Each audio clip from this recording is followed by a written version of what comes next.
Hey everybody, it's Ron from Pick Dawgz. This is Ron's Rundown. We're going to go over the MLB games scheduled for Thursday, April 25th, 2024. If you like what you see, make sure to give this video a big thumbs up and subscribe to our channel. Don't forget to put your baseball picks in the comments section below. And if you're looking for my best bets, including my daily rundown best bet in the MLB, as well as my MLB season pass, you can find those at the premium picks tab at pickdawgz.com. There's also a link in the description. Alrighty, here we go. Here are the games for the small card on Thursday in Major League Baseball. First up, we see the Milwaukee Brewers taking on the Pittsburgh Pirates. Looks like Freddie Peralta and Mitch Keller will be the projected starters. Mitch Keller, we've mentioned that he pitches a lot better at PNC Park. At least he did so last year. But even in his last game, which was at home against a very short-handed Red Sox lineup, Keller struggled. It wasn't a quality start. 6 innings, 4 earned runs, and a home run with 4 walks to go with it. Only 4 strikeouts in that 4-2 Red Sox win. And like I said, that was a very short-handed Red Sox lineup. They were missing Devers and O'Neill in that ball game. So not a great performance for Keller. Now you're facing a Brewers lineup that we've mentioned has been one of the best lineups in baseball to start the year against right-handed pitching. And you got one of the better starters in the National League to start this season in Freddie Peralta, who's got a sub-2 ERA, a 2-0 record. The Brewers are 4-0 in his 4 starts, and he's got great strikeout numbers, 33 Ks and 23 2/3 innings. But, the concern throughout Peralta's career, when he's struggling the most, is his control, giving up some walks, maybe some sharp contact home runs, but only 2 home runs, only 4 walks given up in those 23 2/3. One of the best starts to a season Peralta's had in his career. So I got to go with the Milwaukee Brewers in this matchup on the money line. Next up, we see the Chicago White Sox taking on the Minnesota Twins. Mike Soroka and Bailey Ober are your starters. I'm not looking to lay a run line with the Minnesota Twins right now with how weak their offense has been to start the season, but to me, it's the only choice. With the White Sox, we saw them have a really good chance to win a game outright in this series on Tuesday, and they blew the lead, in the final innings. And it goes to show you, when it's not the lineup struggling, it's the rotation or the bullpen. The bullpen's considered one of the weakest ones in the league. The lineup, we know, both against righties and lefties, some of the worst numbers offensively, and the rotation with a guy like Soroka, who's 0-3 with a 7.5 ERA. The expected numbers aren't much better. It's just really tough to have a lot of faith in the White Sox in this game. When you look at some of the final scores for Soroka's games recently, 9-5, 11-4, 10-1, all blowout losses. Only one of his starts so far ended up with the White Sox victory, and that was still a game where he only went 3 2/3 innings, giving up 4 earned runs. So, Bailey Ober, we know he struggled mightily, and he wasn't great in spring, and then he struggled a lot in that first game against the Royals, 8 earned runs given up. But since then, he's pitched 3 games against the Dodgers, one of them, and then 2 of them against the Detroit Tigers, and he's only given up 2 earned runs combined through those 3 outings, missing some more bats, and he hasn't given up a single home run since. I think Ober, pitching here at Target Field, I think he puts together a quality start. I think it's enough for the Twins to win this game and cover the run line. Like I said, I'm not jumping for joy laying 1.5 runs with this Twins lineup right now, but to me, it's the only option. Next up, we see the Philadelphia Phillies taking on the Cincinnati Reds. Zach Wheeler and Nick Martinez are your starters. I've mentioned I don't consider Nick Martinez a viable option as a starting pitcher in most rotations in baseball right now, especially one that pitches at home games at Great America Ballpark, a very hitter-friendly ballpark. Martinez has looked better as of late, but it was out of the bullpen. It was in extended relief opportunities, 3 innings, 4 innings for Cincinnati. But going up against this Phillies lineup and going up against Zach Wheeler, I think it's a lopsided matchup. Wheeler, we know his teams haven't always given him the run support, or the bullpen hasn't always done held up their end of the bargain, but I still think he's the much better option in this game. I think the Phillies started to turn it around. We've seen some weak performances here and there from them offensively, but overall, I'd say they're trending in the right direction offensively, and I like their chances to win this game. I'm going to take them on the money line and lay the 1.5 runs on the run line as well. Next up, we see the Toronto Blue Jays taking on the Kansas City Royals. Jose Barrios and Cole Ragans are your projected starters. I think this is actually a really good opportunity to get Cole Ragans and the Royals pretty cheap in this game, as you got 2 starting pitchers with very different ERAs. Jose Barrios is 4-0 with a sub-1 ERA, and Ragans got that ERA above 4 now, and he's 0-2 in the win-loss record. So you would think, Barrios is having the much better start to the year. But when you look at the expected numbers, Ragans is actually, sharper there. And when you look at Ragans, that last game against the Orioles, where he gave up those 7 earned runs. First of all, that was against the Orioles, one of the best lineups in baseball right now. But you got to mention, in an inning and 2/3, 4 strikeouts, no walks, no home runs. So the per nines were exactly where you want them to be. The Orioles beat him through, a lot of singles, not a lot of extra base hits, but they racked up the singles. A lot of their, some sharply hit baseballs for sure. But I still think Reagans is fine going forward. I'm not too worried about him, especially against this Blue Jays lineup that we know has been pretty inconsistent offensively. They've been better against lefties, but I mean, Jose Barrios has got that ERA sub-1, but the expected numbers, the xFIP right now, or excuse me, the expected ERA is above 4 to start the season. We know the Royals hit righties very, very well, especially at Kauffman Stadium. I think this is a great opportunity to get Cole Reagans at a cheap price. I don't think we're going to get a lot of prices like this the rest of the season with Reagans on the mound, especially pitching at home. So I'm going to go with the Kansas City Royals on the money line in this one. Next up, we see the Houston Astros taking on the Chicago Cubs. Justin Verlander and Javier Assad are your projected starters.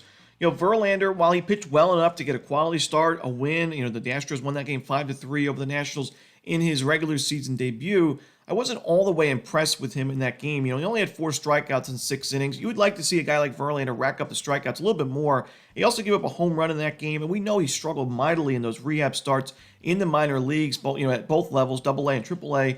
And to me, against this Cubs lineup at Wrigley Field, I think they get to him for a few runs. We know the Astros bullpen has not been very good this season, so even if it's a close game late, I like the Cubs' chances. Javier Assad has pitched really well this year. He doesn't go too deep into ball games, but he's got 2.11 ERA. He misses bats. He's got 21 strikeouts and about 21 innings of work. Keeps the ball on the ground, which is important at Wrigley Field. I like his chances here. I know the Astros are a tough matchup. Even when the Astros have struggled this year, hasn't really been because of their offense. It's been mostly because of the pitching staff. But I like the Cubs to grab a W in this game. I'm going to take Chicago on the money line.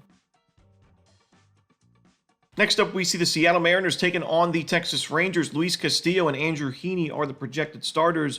I mentioned that I was very hesitant backing the Mariners with Castillo on the mound until we saw him, back to that form that we're used to seeing from him. And, he pitched well against the Cubs back on April 14th, but it still ended up being a Mariners loss. So the Mariners started 0-4 in the first 4 games for Castillo to start, in his outings. And, I didn't love his chances against the Rockies at Coors Field, but you know what? It was an excellent outing for Luis Castillo. 7 innings, 2 hits, no earned runs, only 1 walk, and 9 strikeouts in a 7-0 blowout win for Seattle. And now Castillo's had back-to-back quality starts, and the Mariners lineup is starting to hit a lot more than it did at the beginning of the year. So I like Seattle in this game. I think they have the much better starting pitching option. Heaney has struggled this year with that ERA above 6, and I think the Mariners have the much better bullpen in this game, in this series. And if it's a close game late, even if the Mariners trail by a run or 2, I think they can get there with I think they have a big bullpen advantage. So I'm going to go with the Seattle Mariners in this one on the money line. Next up, we see the San Diego Padres taking on the Colorado Rockies. Randy Vasquez and Dakota Hudson are your starters. For me, it's a lean towards the Rockies in this game. It's kind of a situation where if you don't love either starting pitching option, even though the Padres are the better team, I just think with the way that the Rockies historically have played at Coors Field, usually a pretty profitable home team because their records aren't usually great overall, so we can get good prices with them when they're playing at home, where they usually have a well below 500 record on the road and then a decent, maybe above 500 record at home. And even with Dakota Hudson going in this game, who's not my favorite starting pitching option to back, you got Vasquez, who has no Coors Field experience, barely any MLB experience. He only has 1 game so far, and this season at the major league level. It was a solid outing, 5 innings, 1 run, but he gave up a home run, only 3 strikeouts, and it still ended up being a Padres loss. And the Rockies have been competitive in this series, so I think it's worth a shot to take Colorado in this game on the money line at Coors Field. Next up, we see the Los Angeles Dodgers taking on the Washington Nationals. Yoshinobu Yamamoto and Mackenzie Gore are your starters.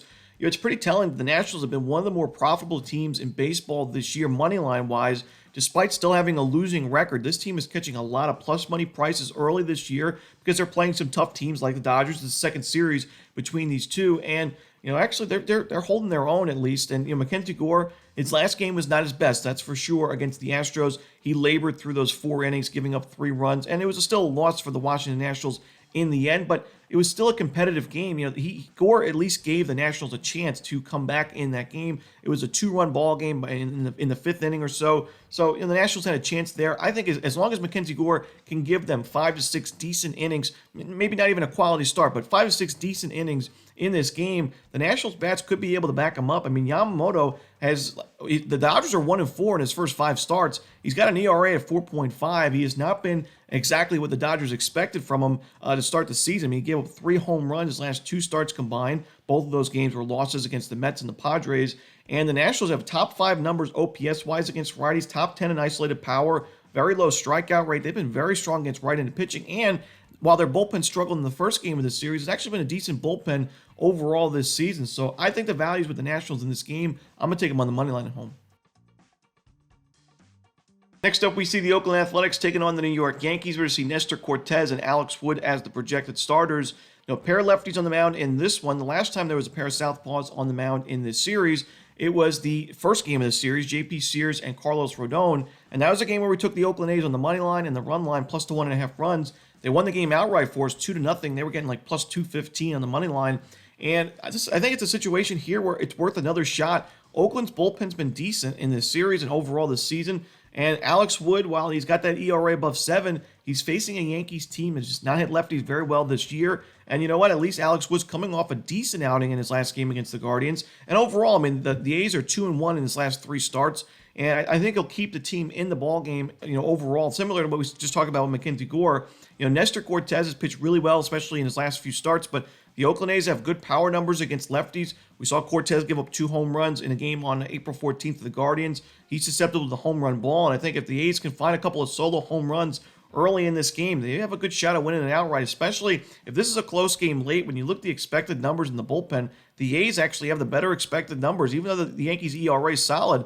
Oakland's top 10 right now in xFIP in the bullpen, not at all what we expected. A lot of that's because of Mason Miller, who's been arguably the best reliever in baseball this year. But I'm going to go with the Oakland A's here on the money line and on the run line plus the 1.5 runs. And that's it. Those are the games for Thursday in baseball. Hope you enjoyed this video. If you did, don't forget to hit that like button and subscribe and put your baseball picks in the comments section below. Again, if you're looking for my best bets, you can find those at Pick Dawgz Premium. As always, this is Romanelli. Good luck.